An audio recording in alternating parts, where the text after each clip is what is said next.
hindi mo mababasa ang takbo ng isipan ng iyong kasama. Although, pwede mo ma-project, pero hindi detalyado.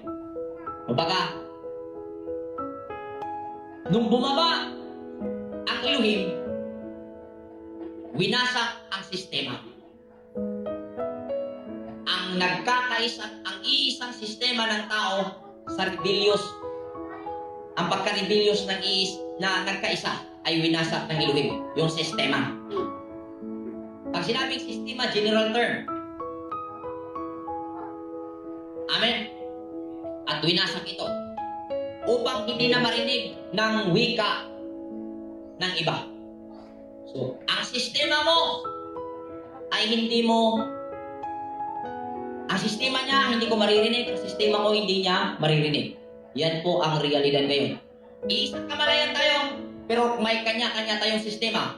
Yan ang result sa nagkakaisang rebellious na sangkatauhan sa panahon nito. Kaya mayroong division ang sangkatauhan ngayon.